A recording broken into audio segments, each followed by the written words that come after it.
എന്റെ സ്വപ്നത്തിൻ താമര പൊയ്കയിൽ വന്നിറങ്ങിയ രൂപവതി നീലത്താമര കിഴികൾ തുറന്നു നിന്നെ നോക്കി നിന്നു ചൈത്രം നിന്റെ നീരാട്ടു കണ്ടു നിന്നു.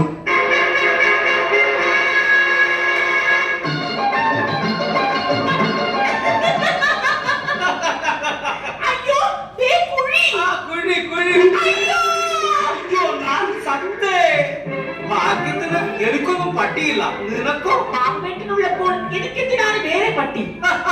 നല്ല ഫലിതം. സരോജ, സൗന്ദര്യം കൂടുതലുള്ള പെണ്ണുങ്ങളെ സ്നേഹിക്കാൻ പാടില്ല എന്ന് എന്റെ അമ്മാവൻ പറഞ്ഞിട്ടുണ്ട്. അതെന്താണ് ബാബുവേട്ട? കാരണം തെളിഞ്ഞ വെള്ളം കെട്ടാൽ കുളിക്കാൻ ഒരുപാട് പേരുണ്ടാകുമത്രേ. സരോജ, ഞാൻ എന്താണ് കാണുന്നത്? സോറി. അതിന് നീ തെറ്റൊന്നും ചെയ്തില്ലല്ലോ, പിന്നെന്തിനാണ് സോറി പറയുന്നത്? സോറി പറഞ്ഞതല്ല ഞാൻ, പിന്നെ ചൊറി എന്ന് പറഞ്ഞതാണ്. എന്നാൽ ഞാനൊന്ന് കാണട്ടെ. നീ നോക്ക്, പണ്ട് സ്കൂളിൽ പഠിക്കുന്ന സമയത്ത് വന്നതാണ് ഈ ചൊറി. എന്നാലും ഞാനൊന്ന് കണ്ടോട്ടെ. ഇവിടം വരെയും അത് പടർന്നു പോയി. കുറച്ചും കൂടി കാണട്ടെ. നീ നോക്ക്, സ്വല്പം കൂടി കാണട്ടെ. ഇവിടെ എത്തിയപ്പോഴേക്കും എന്റെ ചൊറി അങ്ങ് തീർന്നു. സോറിക്ക് തീരാൻ കണ്ട ഒരു സ്ഥലം. ബാബുവേട്ടൻ ഇത്രയും നാളും എവിടെയായിരുന്നു? ഇങ്ങോട്ട് കാണാനേ ഇല്ലായിരുന്നല്ലോ. ഞാനങ്ങ് ചെക്കോസ്ലോവാക്യയിലായിരുന്നു. അല്ല എങ്കിൽ ചെക്കോസ്ലോവാക്യയുടെ സ്പെല്ലിംഗ് ഒന്ന് പറയൂ. ഞാനങ്ങ് ഗോവയിലായിരുന്നു. മിണ്ടില്ല. പിണങ്ങല്ലേ സരോജം? മനസ്സമ്മതം തന്നാട്ടെ, മധുരം കിള്ളി തന്നാട്ടെ, മലപ്പതിനീഴുകാരി കേഴുകാരി വീഴുകാരി. മനസ്സമ്മതം തന്നാട്ടെ, മധുരം കിള്ളി തന്നാട്ടെ, മധുരപ്പതിനീഴുകാരി കേഴുകാരി വീഴുകാരി. മനസ്സമ്മതം തന്നാട്ടെ, മധുരം കിള്ളി തന്നാട്ടെ, മനസ്സിന്റെ പന്തലിനെ വിരുന്നുകാരാ വിരുന്നുകാരാ. മനസ്സമ്മതം തന്നാട്ടെ, മധുരം കിള്ളി തന്നാട്ടെ, മനസ്സിന്റെ പന്തലിനെ വിരുന്നുകാരാ വിരുന്നുകാരാ. അയ്യോ, എന്തു പറ്റി? എന്റെ കാല് വീണ്ടും വേദനിക്കുന്നു ബാബുവേട്ട. ഈശ്വര, അത് സൊറി മോളോട്ട് കയറിയതായിരിക്കണേ. ബാബുവേട്ട, എന്റെ കാല് വല്ലാതെ വേദനിക്കുന്നു. എന്തോ കടിച്ചെന്ന് തോന്നുന്നു. അതുപോലെ പാമ്പോ മറ്റോ ആയിരിക്കും. അയ്യോ, എനിക്ക് നന്നായിട്ട് വേദനിക്കുന്നേ. അയ്യോ സരോജിനി, കുഞ്ഞെന്തിനാ കരയുന്നത്? സത്യം പറയണ, എന്റെ മുതലാളിയുടെ കുഞ്ഞിനെ നീ എന്താ ചെയ്തത്? ഞാനൊന്നും ചെയ്തില്ല. അപ്പൊ പിന്നെ കുഞ്ഞെന്തിനാണ് മോള്? അതെ, എന്റെ കാലിൽ എന്തോ കടിച്ചു ചന്ദ്രശേഖര മാരാരെ. ഈ ബാബുവേട്ടൻ പറയുന്നു അത് പാമ്പ് കടിച്ചതാണ്. മാരാരൻ എന്ന് പറയും ഇതെന്തിന്റെ കടിയാണ്. അത് തന്നെയാണ് എനിക്കും ചോദിക്കാനുള്ളത്. മാരാരെ, എന്റെ കാല് വല്ലാതെ വേദനിക്കുന്നു. ഞാൻ പറഞ്ഞില്ലേ പാമ്പ് കടിച്ചതാണെന്ന്? കടിച്ച പാമ്പിനെ വളർത്തി വിഷമിറക്കിക്കുന്ന ഒരു ആളും. ആരാണത്? എന്റെ അച്ഛൻ. എങ്കിൽ അച്ഛനെ വിളിക്കും. അച്ഛൻ പാമ്പ് കടിയേറ്റ് സത്തുപോയില്ല. അങ്ങനെയെങ്കിൽ കടിച്ച പാമ്പിനെ പിടിച്ചു വരുത്തി വിഷമിറക്കി കൂടായിരുന്നോ? അങ്ങനെ വിളിച്ചു വരുത്തിയപ്പോഴല്ലേ സത്തുപോയത്? അതെങ്ങനെ? അച്ഛനെ കൊത്തിയതൊരു നീർക്കോലി, വിളിച്ചു വരുത്തിയതോ ഒരു രാജവെമ്പാലെ. പിന്നെ എങ്ങനെ സാകാതിരിക്കും? ബാബുവേട്ട, ഇത് പാമ്പ് കടിച്ചതല്ല, കുപ്പിച്ചില് തളച്ച് കയറിയതാണ്. എന്തായാലും നിങ്ങളുടെ ചുറ്റിക്കളി ഞാൻ മുതലാളിയോട് പറയാൻ പോവുകയാണ്. ചന്ദ്രശേഖര മാരാരെ ചതിക്കില്ലേ? ഇല്ല, ഞാൻ പറയും. നിന്റെ ചോറിന് നന്ദി കാണിക്കുന്നവരാണ് ഈ മാറ. മിസ്റ്റർ മാറ, ഇത് പറയാതിരുന്നാൽ അങ്ങ് ബാംബെയിൽ താങ്കൾക്ക് ഞാനൊരു ജോലി തരപ്പെടുത്തി തരുന്നുണ്ട്. ഓഹോ, നിനക്കെന്താ ജോലി? എനിക്ക് ജോലിയൊന്നുമില്ല. എന്നാൽ ആ ജോലി നീ വാങ്ങിയെടുത്തു. ഞാൻ പോയി എന്റെ ജോലി ചെയ്യട്ടെ. എന്ത് ജോലി? പാറ വെക്കണം. സരോജൻ, അതാരാ? കാര്യസ്ഥൻ. ഇനി എന്തൊക്കെ പുലികൾ നടക്കുമോ എന്ന്. ആഴം മണമുള്ള തണുപ്പുള്ള രാത്രിയിൽ ബാബുവേട്ട, എന്തിനാണ് ഇങ്ങനെ ആവശ്യമില്ലാത്തതെന്ന് പാട്ട് പാടുന്നത്? 6-7 പാട്ടില്ലേ സരോജൻ? 2 മണിക്കൂറിനുള്ളിൽ ഇതെല്ലാം പാടി തീർക്കണ്ടേ? ഇന്നെല്ലാം തീരും.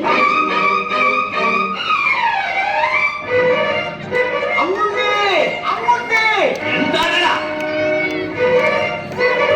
അയ്യോ, അന്നെന്തിനാ എന്നെ തള്ളിയത്? അങ്ങുന്നേ എന്ന് വിളിക്കാൻ നിനക്ക് നല്ല ശബ്ദം. രഹസ്യം പറയുമ്പോൾ എന്താ ശബ്ദമില്ലാത്തത്? നമ്മുടെ സരോജിനി കുഞ്ഞ് പിഴച്ചു പോയി മുതലാളി. ചന്ദ്രശേഖര മാറാരെ, നീ എന്താണ് പുലമ്പുന്നതെന്ന് നിനക്കറിയാമോ?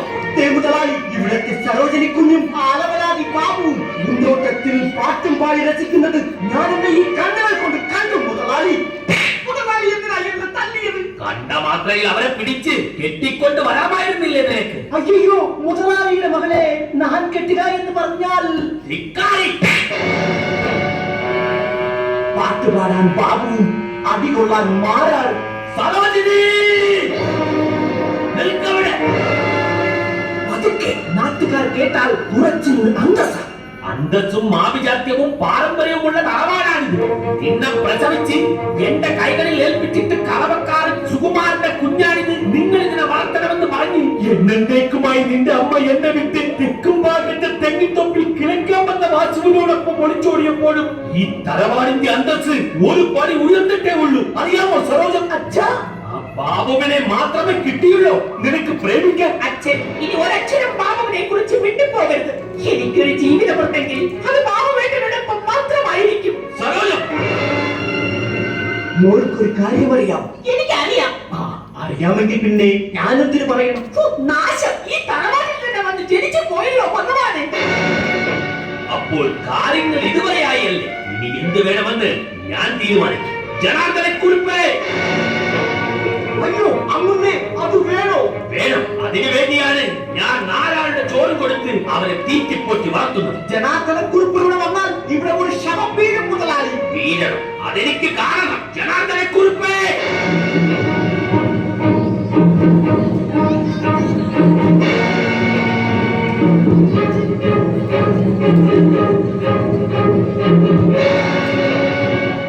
അമ്മ അവനെ എന്തിനാണ് വിളിച്ചത്? നീ ഒരാളെ കൊല്ലണം.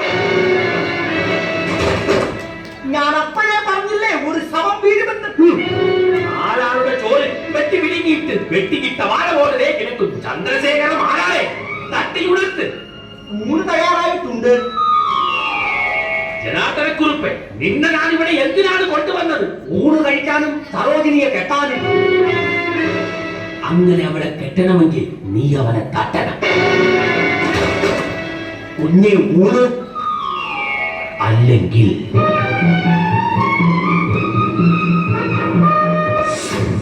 6 മാസങ്ങൾക്ക് ശേഷം മഴയുള്ള ഒരു രാത്രി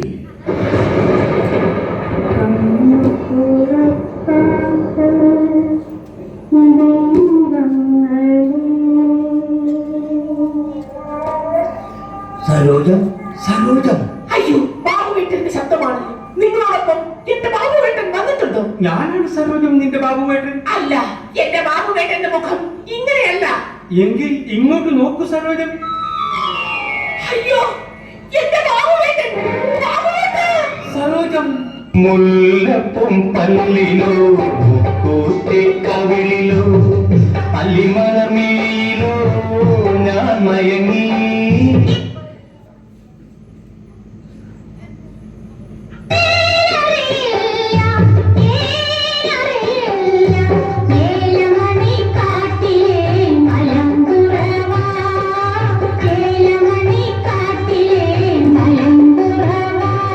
മുല്ലപ്പും പല്ലിലോ കൂട്ടിക്കവിളിലോ അല്ലിമലമേയിലോ ഞാൻ മയങ്ങി.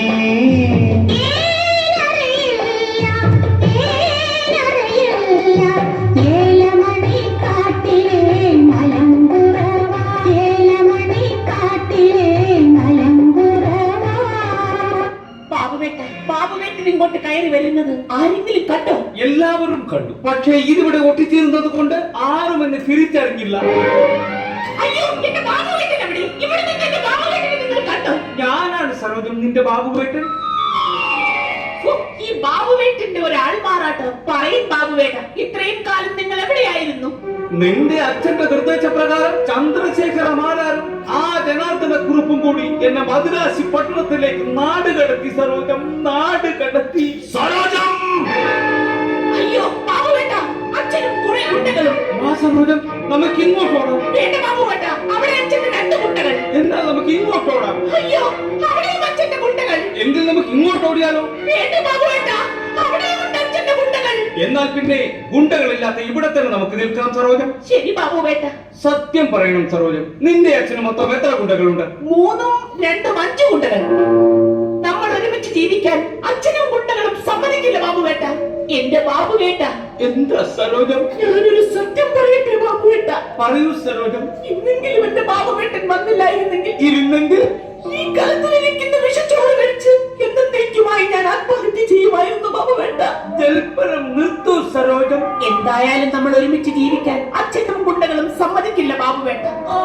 അതുകൊണ്ട് ഈ പാത്രത്തിൽ ഇരിക്കുന്ന വിഷച്ചോറ് കഴിച്ച് ഗുണ്ടകളില്ലാത്ത മറ്റൊരു ലോകത്തേക്ക് നമുക്ക് യാത്രയാവാം. നിന്ന് ചെടുങ്ങാതെ ഉരുള ഉരുട്ടി താ സരോജം. ഇതാ ആദ്യ ഉരുള ചേട്ടൻ തന്നെ കഴിക്ക്.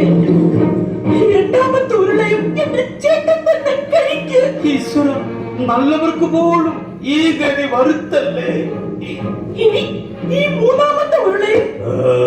മതി സരോജം, ചാകാനുള്ളതായി ഇനി ഈ ഉരുള ഞാൻ എന്റെ സരോജിനിക്ക് തരികയാണ്. അയ്യേ, എനിക്കൊന്നും വേണ്ട. കറിയില്ലാത്ത ചോറേ എനിക്ക് തീരെ ഇഷ്ടമല്ല. അതിന്റെ കൂടെ വിഷം കൂടെ ചേർത്താലേ ചത്തു പോകത്തേ ഉള്ളൂ. സരോജം, എന്റെ ജന്മം